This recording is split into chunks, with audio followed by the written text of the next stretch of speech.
YouTube practice set 1.6 आपके सामने है।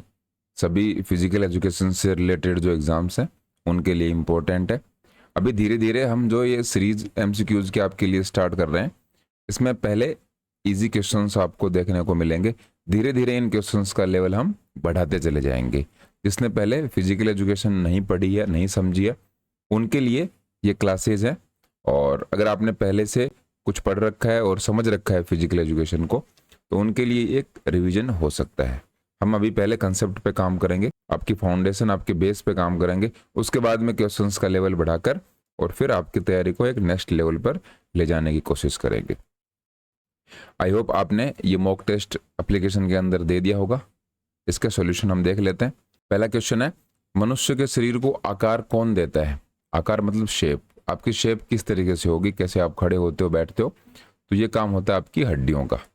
शेप में कई बार आपको अगर ऑप्शंस में इस तरीके से मिले, जैसे कि यहाँ पर तो स्केलेटल सिस्टम आ गया, कई बार आपको इस तरीके से मिल सकता है मस्कू स्केलेटल सिस्टम, मतलब मसल्स और स्केलेटल सिस्टम दोनों भी अगर ऑप्शन में आए तो आपको यहाँ पर चौथा ऑप्शन मसल्स नहीं मिलेगा।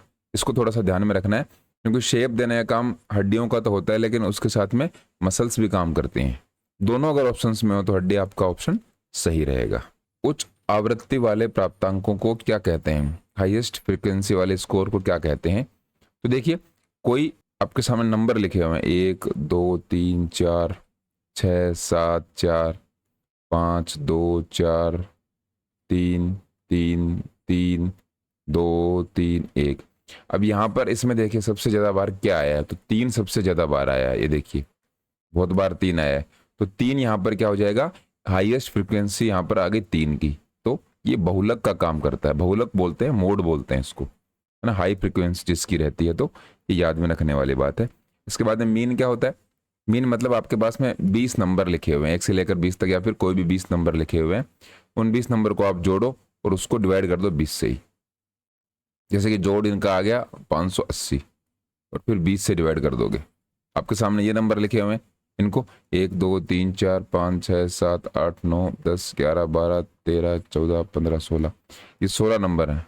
और इनके बीच में प्लस का निशान लगा के इनको जोड़ लो, कितना नंबर आता है? जितनी भी वैल्यू आती है उसको 16 से डिवाइड करने पर मीन या फिर औसत निकल जाता है। कोरिलेशन मतलब संबंध देखते हैं, ए का संबंध बी के साथ किस तरीके से है वो देखा जाता है। मोच होने पर क्या करना चाहिए? जब स्प्रेन की बात करते हैं तो ये हम कई बार पढ़ चुके हैं, समझ चुके हैं। स्प्रेन आपकी जो इंजरी होती है वो होती है लिगामेंट की इंजरी। लिगामेंट क्या होता है, कई बार हम बात कर चुके हैं, हड्डी को हड्डी से जोड़ने वाला एक कनेक्टिंग टिश्यू। फिर दूसरा स्ट्रेन, स्ट्रेन होती है मसल की इंजरी, टेंडन की इंजरी आप इसको बोल सकते हो। तो मोच आने पर सबसे पहले आपको क्रायोथेरेपी करनी चाहिए। क्रायोथेरेपी का मतलब यही होता है आइसिंग।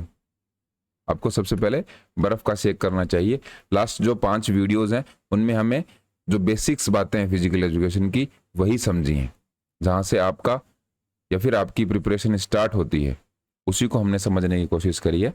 अभी एडवांस लेवल के क्वेश्चंस आपके सामने आए नहीं है, बेसिक क्वेश्चंस पहले आपको आने चाहिए। एग्जाम में सबसे ज़्यादा गलती हम बेसिक क्वेश्चंस को देखने में, उनको समझने में ही कर देते हैं, और वो सिली मिस्टेक्स फिर हमें परेशान करती हैं। इसलिए छोटी छोटी शुरुआत कीजिए, एकदम से बड़े क्वेश्चंस पर मत जाइए। सभी छोटे क्वेश्चंस जो पॉसिबल बन सकते हैं, इजी क्वेश्चंस जिनको आप बोलते हो, सबसे ज़्यादा गलतियाँ वहीं पर होती हैं। इसलिए इन क्वेश्चंस की हम बार बार प्रैक्टिस करते रहेंगे, और ये जो प्रैक्टिस सेट आपके लिए यूट्यूब के ऊपर है ये हम कंटिन्यू करने की कोशिश करेंगे। और उससे पहले आप एप्लीकेशन पर इनके मॉक टेस्ट जरूर दीजिए। बहुत ज़्यादा प्राइसिंग नहीं रखी गई है, 199 में आपको 25 मॉक टेस्ट मिल रहे हैं। लिंक आपको डिस्क्रिप्शन में मिल जाएगा कोर्स का। बहुत ही इंटरेस्टिंग तरीके से आपको ये सारी पीडीएफ भी इनकी मिल जाएंगी। और मॉक टेस्ट पहले आप जब अटेम्प्ट कर लेते हो तो आपको आइडिया हो जाता है कि मैं कहाँ गलती करना हूँ।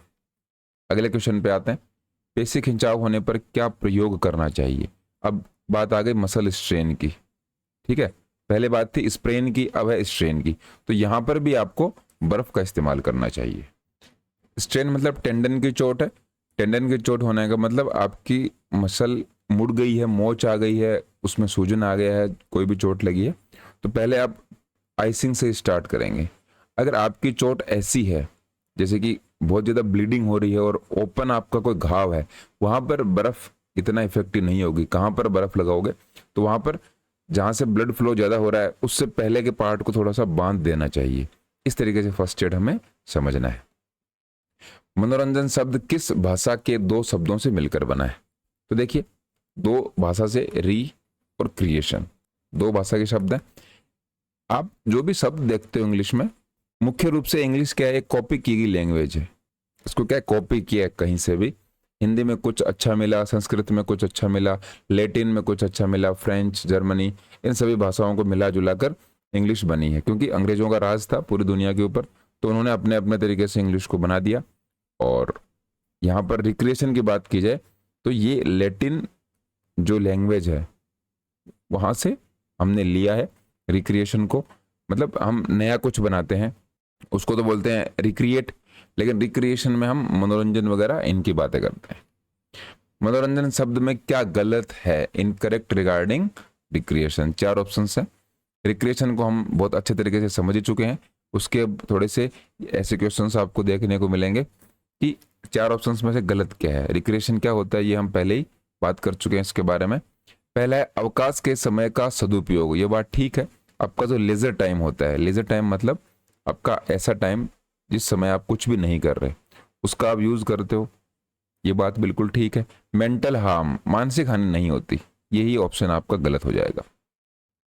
नेक्स्ट है प्रसन्नता एवं संतुष्टि प्राप्त करना। आप हैप्पीनेस और सेटिस्फेक्शन को अचीव करते हो, ये बात भी ठीक है। तनाव से मुक्ति होती है, ये बात भी ठीक है। ऑप्शन 2 इस क्वेश्चन के अकॉर्डिंग हमारा सही हो जाएगा।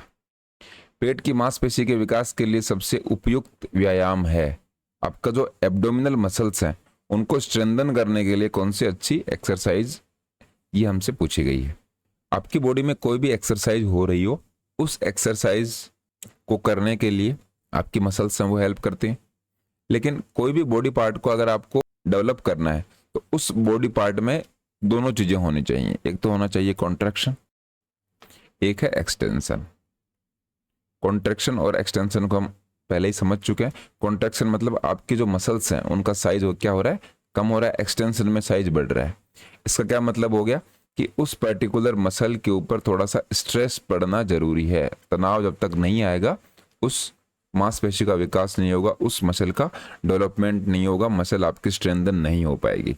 तो पेट की कौन कौन सी एक्सरसाइज है ये आपको उससे पहले पता होना चाहिए इस क्वेश्चन का आंसर देने के लिए। पहला है टो टचेज, बैठकर पंजों को छूना। इससे नहीं हो पाएगा। बैठकर आप अगर टो को टच करते हो तो इससे आपकी जो बैक की मसल्स हैं वो अच्छी हो सकती हैं, पेट की मसल्स में इंप्रूवमेंट नहीं मिलेगा। फिर है चिनअप्स। तो चिनअप अच्छी एक्सरसाइज है। चिनअप में आपकी जो अपर बॉडी की स्ट्रेंथ है वो बढ़ जाएगी। चिन का मतलब होता है ठोड़ी, ठोड़ी को ऊपर की तरफ टच करना, अपर स्ट्रेंथ और हाथों की ताकत इससे बढ़ती है।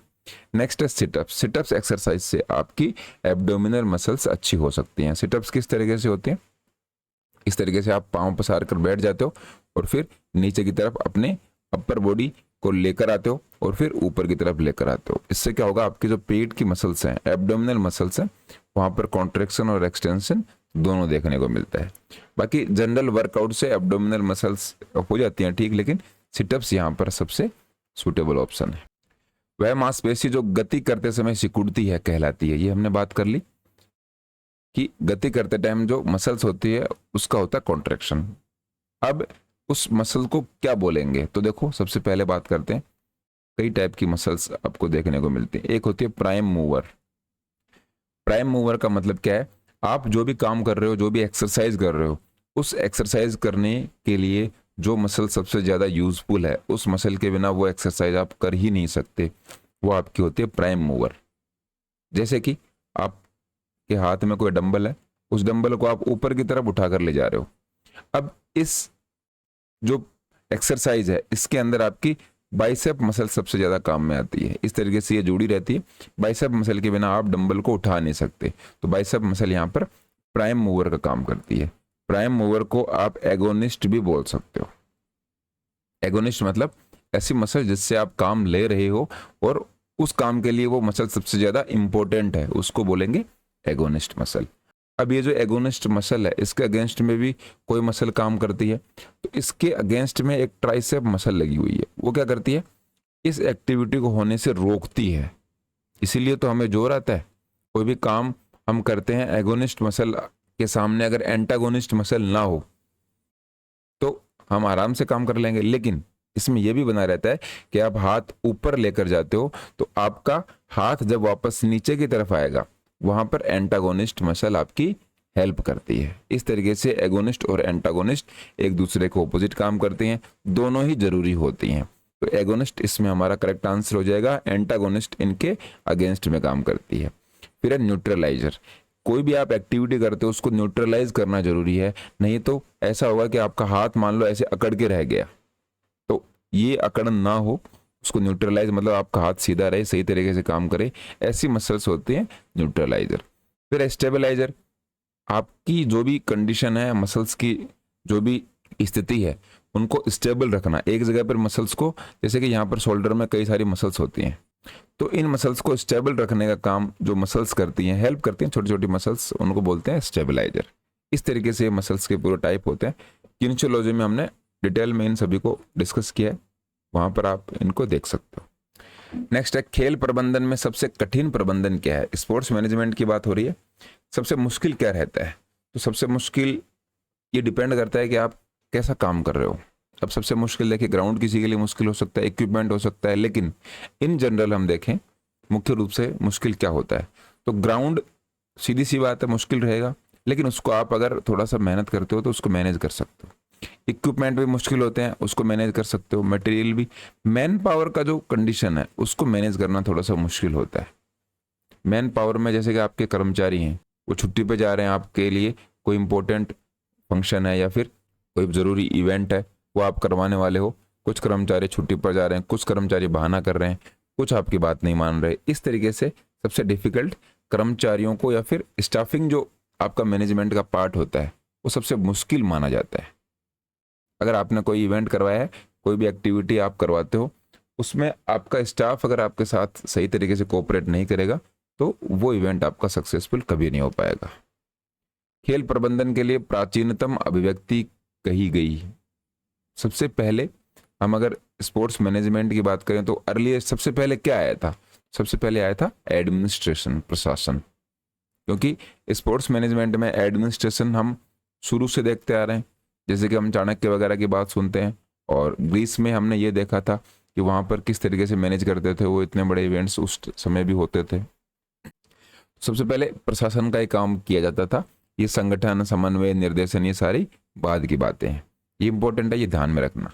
ऐसे क्वेश्चन, छोटा क्वेश्चन है लेकिन हमारे दिमाग में नहीं आएगा, हम वहां पर संगठन कर देंगे या फिर कोऑर्डिनेशन कर देंगे, डायरेक्शन कर सकते हैं, क्योंकि हम तुक्का लगाएंगे, और ऐसा छोटा क्वेश्चन है हम छोड़ना भी नहीं चाहते एग्जाम में।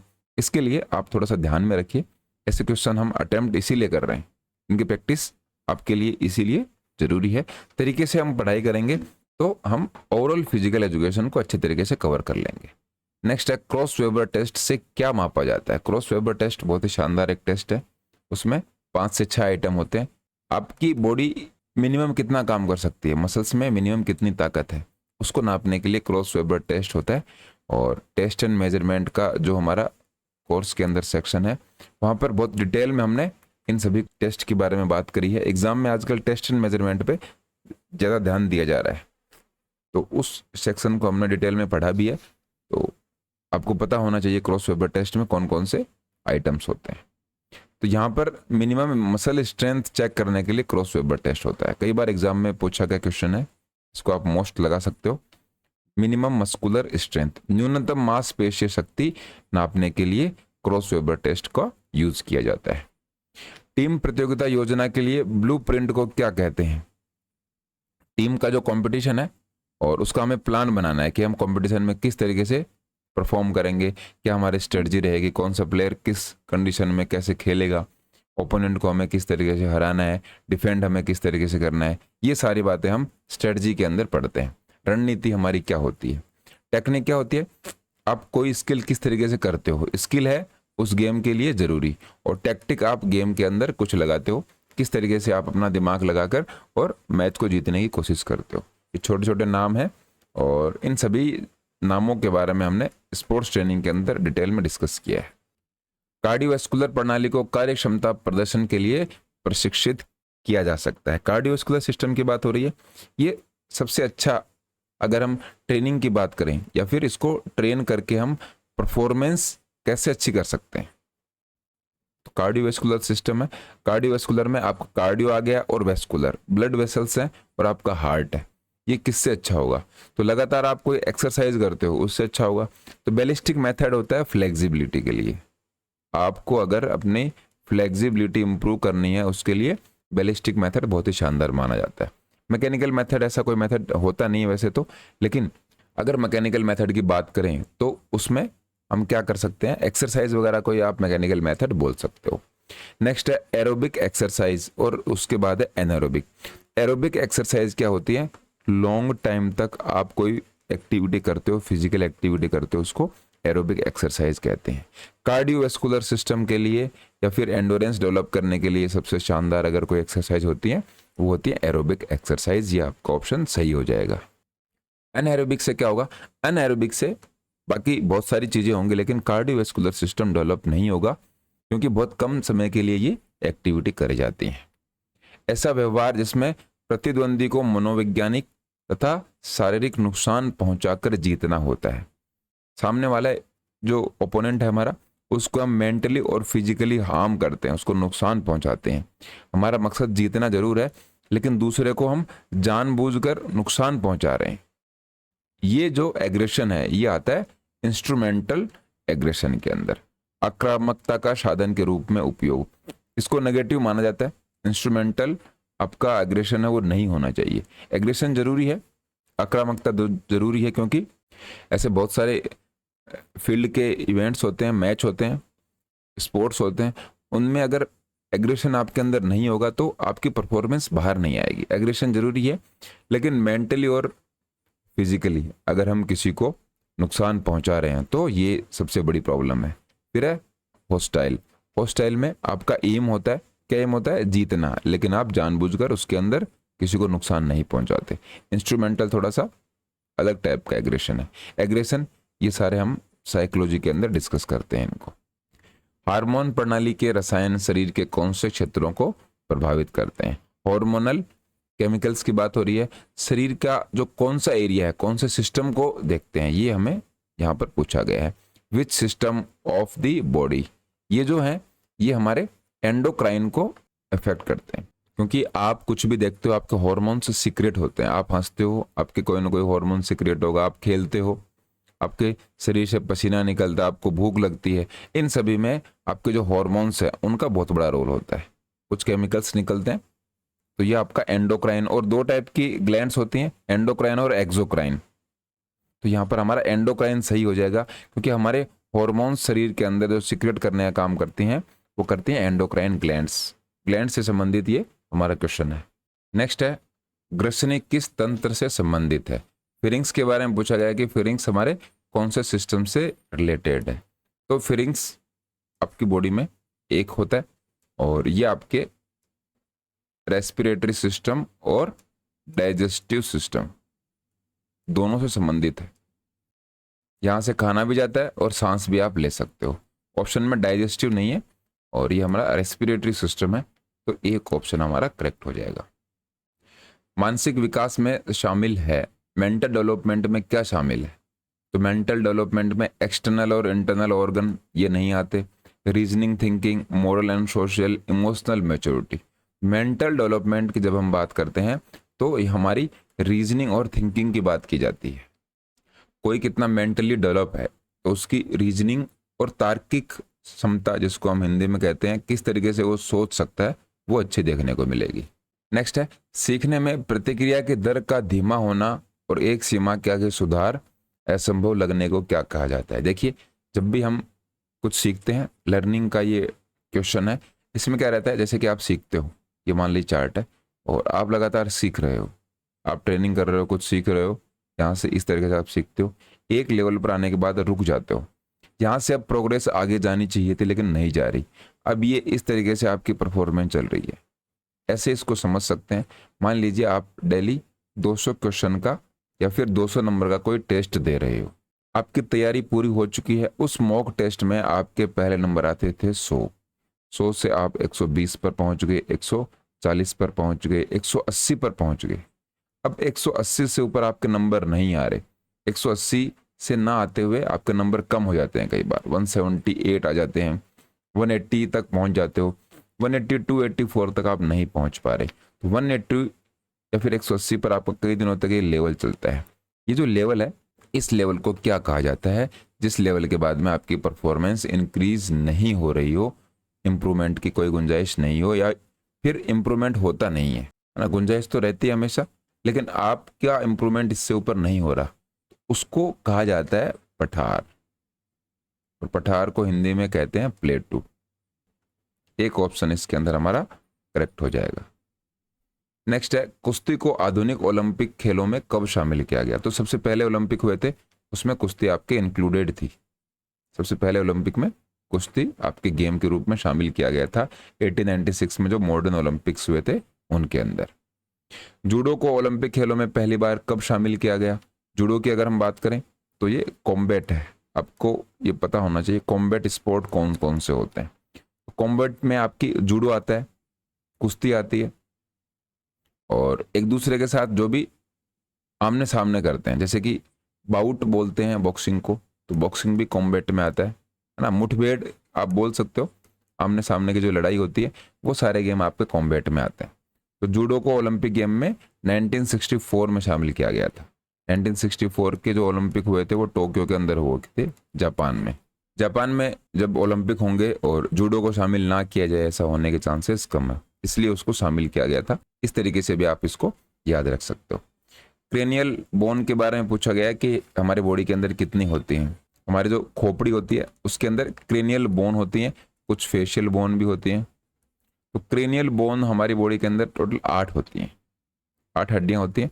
कौन कौन सी होती हैं? Ethmoid bone, frontal bone, occipital bone, sphenoid bone, parietal bone और टेम्पोरल बोन।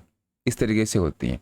1 2 3 4 5 6, ये तो 6 ही हुई, संख्या 8 है। तो पी जो है पैराइटल बोन 2 होती हैं और टेम्पोरल बोन भी 2 होती हैं। इस तरीके से इनको आपको याद रखना है। 2 2 ये होती हैं तो 4 हो गई, 5 6 7 8। इथमोइड, फ्रंटल, ऑक्सीपिटल, स्पीनोइड, पैराइटल और टेम्पोरल। इस तरीके से टोटल 8 हड्डियां होती हैं आपकी क्रेनियल। फेशियल बोन होते हैं 14। इस तरीके से ये हड्डियां होती हैं। स्केलेटल सिस्टम अगर आपको नहीं पता है तो सबसे ज़्यादा important skeletal system, muscular system और कार्डियोवैस्कुलर सिस्टम फिजिकल एजुकेशन में सबसे ज़्यादा इंपॉर्टेंट है। ये तीनों सिस्टम तो आपको एटलीस्ट आने ही चाहिए, सबसे ज़्यादा क्वेश्चंस बनते हैं।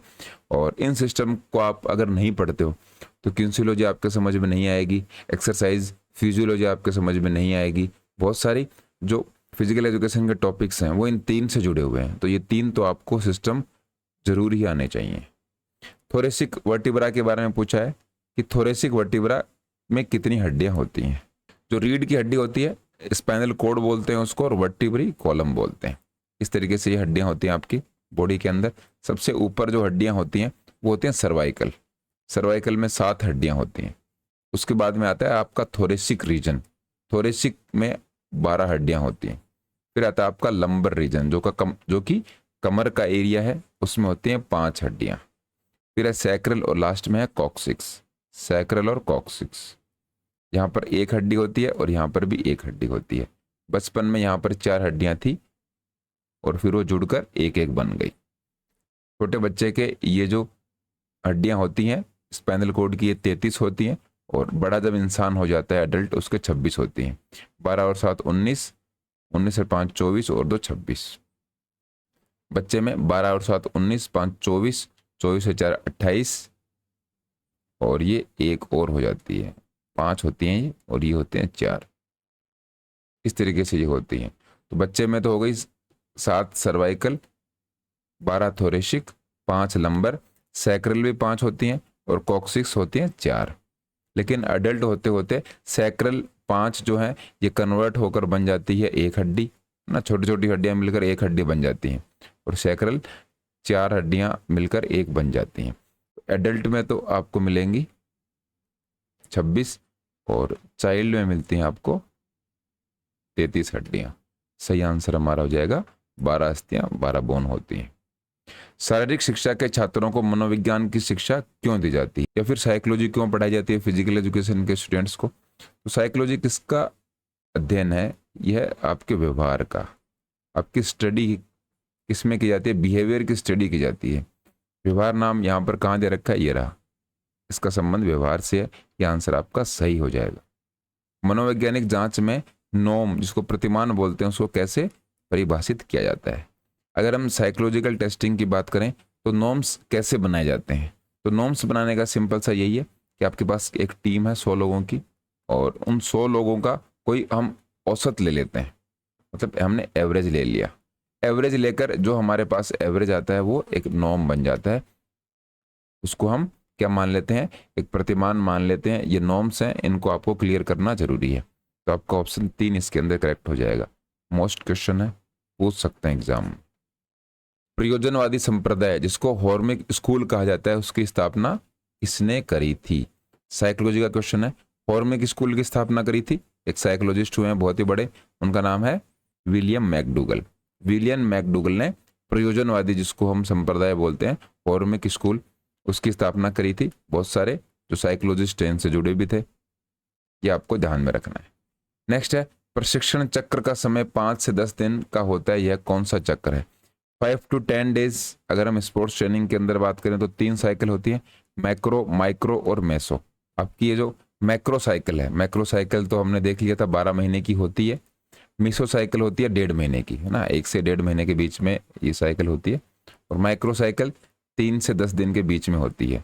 5 दिन भी यहाँ पर लिखा हुआ है तो वो भी आपका सही हो जाएगा। ये 2 नंबर पर लिखा हुआ माइक्रो, ये आपका करेक्ट आंसर है। जर्मनी में मनोविज्ञान की विश्व प्रसिद्ध पहली मनोविज्ञानशाला किसने स्थापित करी? इंपॉर्टेंट क्वेश्चन है, कई बार पूछा भी गया है।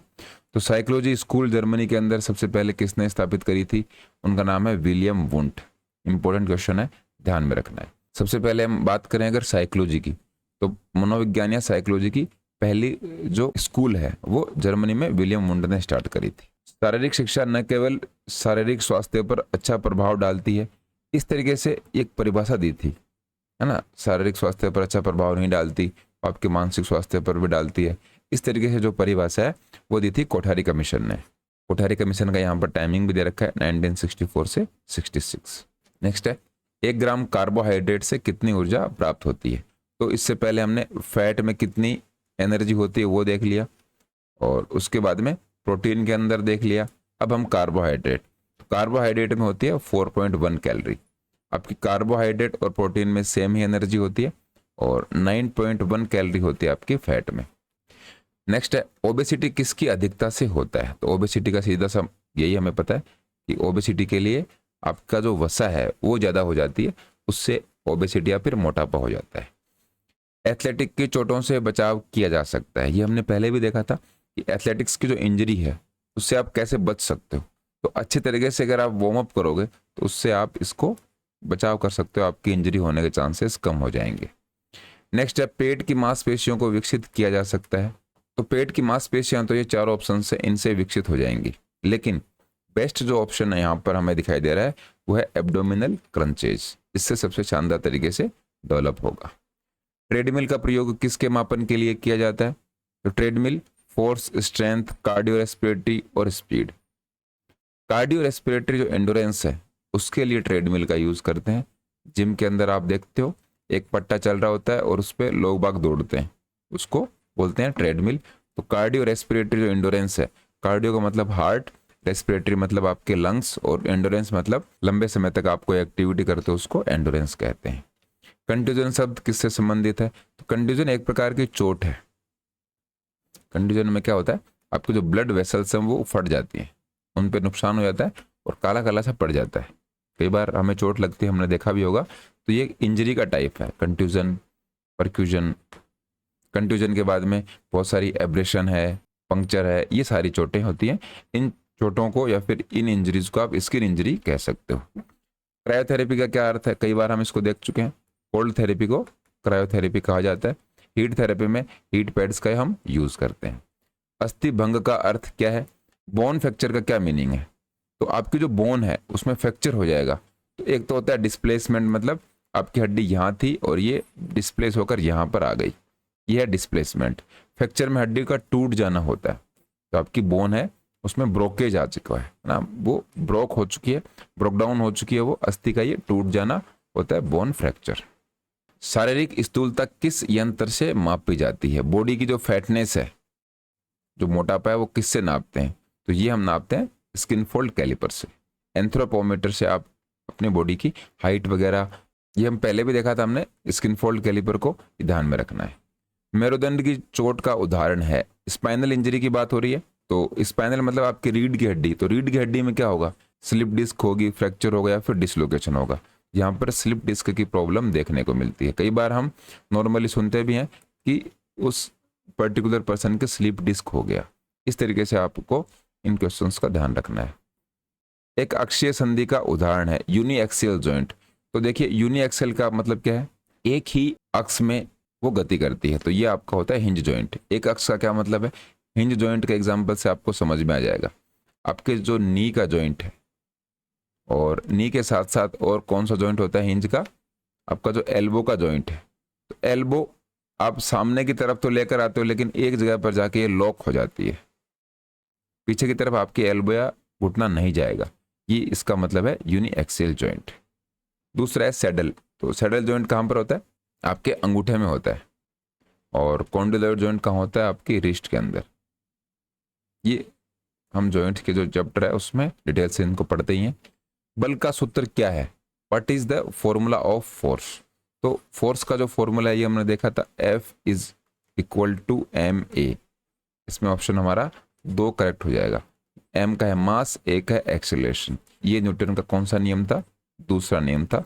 वहां से इसको जो फॉर्मूले को है वो बनाया गया है। आधुनिक ओलंपिक खेलों के जो जनक हैं पियरी डी कुबर्टिन, उनकी मृत्यु किस वर्ष में हुई थी? ये भी पूछते हैं कई बार, इंपॉर्टेंट है, क्योंकि मॉडर्न ओलंपिक के फादर जिनको कहते हैं, फाउंडर जिनको कहते हैं, उनकी मृत्यु कौन से वर्ष में हुई?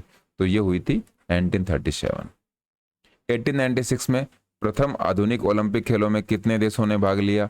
ये कई बार कंफ्यूजन रहता है, 13 देश थे या फिर 14 देश थे। तो 13 तो हमने ऑप्शन में नहीं रखा था कि आपको कंफ्यूजन नहीं हो। करेक्ट आंसर हो जाएगा 14 कंट्रीज ने पार्टिसिपेट किया था। और ये आप IOC की जो ऑफिशियल वेबसाइट है, इंटरनेशनल ओलंपिक कमेटी, या फिर आप ये कह सकते हो कि जो ओलंपिक्स की ऑफिशियल वेबसाइट है, वहां पर 14 देशों का उल्लेख किया गया, 14 कंट्रीज के बारे में बताया गया है। बच्चों के लालन पालन पर अधिकतर अध्ययन किसके द्वारा किए गए हैं? बच्चों की जो स्टडी है, बच्चे जैसे कैसे कि बड़े हो रहे हैं, उन पे सबसे ज्यादा स्टडी किसने की है? तो ये की है लर्निंग थ्योरिस्ट ने। अधिगम सिद्धांतवादी, अधिगम में हम पावलोव, थॉर्नडाइक, इन सभी के नाम जो देखते हैं, ये सारे लर्निंग थ्योरिस्ट थे। ये सिद्धांतवादी थे अधिगम के, सीखने के सिद्धांत की बात करी है। सिगमंड फ्राइड की आप बात ले सकते हो। जितने भी बड़े बड़े नाम जो हम साइकोलॉजी के अंदर पढ़ते हैं, वो सारे अधिगम सिद्धांतवादी या फिर लर्निंग थ्योरिस्ट उनका नाम है। ये साइकोलॉजिस्ट हैं, वो लर्निंग साइकोलॉजिस्ट थे। समाजीकरण के बारे में व्यवहारवादियों का दृष्टिकोण कैसा है? बिहेवियरिस्ट जो थे या फिर जिनको हम व्यवहारवादी बोलते हैं, उनका जो सोशलाइजेशन की बात करते हैं, जब हम समाजीकरण की बात करते हैं, तो उनका मुख्य ध्यान कहाँ पर था कि उसकी वजह से आपका समाजीकरण बहुत ही अच्छे वजह से होगा। तो ये होता है पर्यावरणवादी।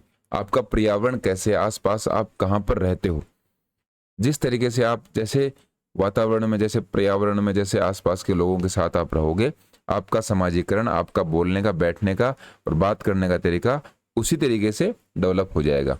ये जो व्यवहारवादी हैं, उन्होंने इस चीज को सबसे ज्यादा फोकस में लिया था। नेक्स्ट है, एक धुरी जिसके बिंदु के चारों ओर घूर्णन होता है क्या कहलाता है? ये हमने बात करी है।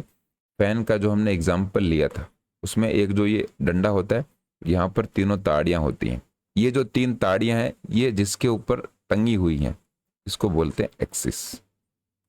चारों ओर घूर्णन हो रहा है, तो ये आपका एक्सिस सही आंसर हो जाएगा। तो एक्सिस तो यहाँ पर है ही नहीं, तो एक्सिस इसको भी बोलते हैं।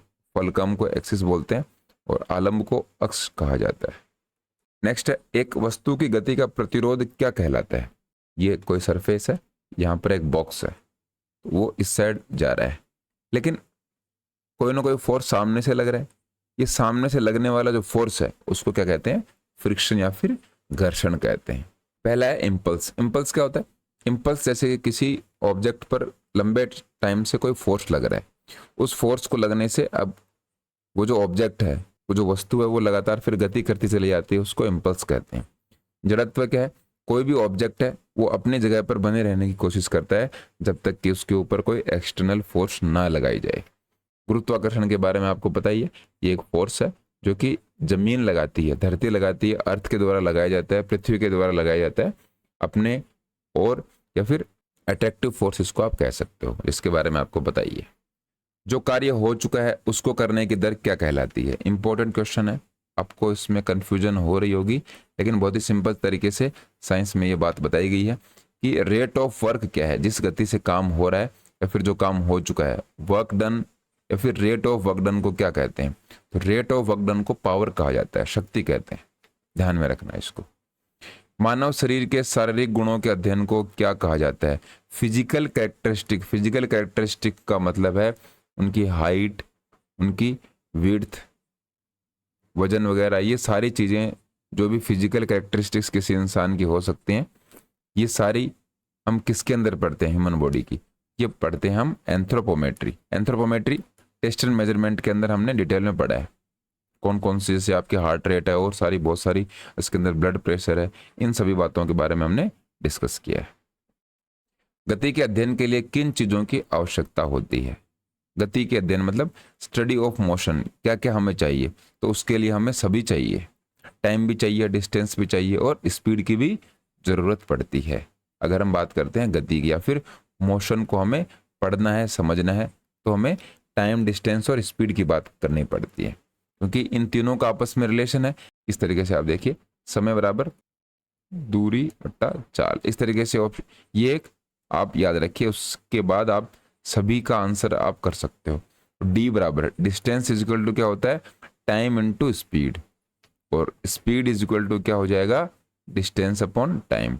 ये तीनों फॉर्मूले हैं, ये आपसे कई बार एग्जाम में पूछे जाते हैं, इनका ध्यान रखना। तो मोशन की स्टडी कर रहे हैं तो इन तीनों के बीच में ही हेर फेर करके और फिर फॉर्मूले बनाए जाते हैं।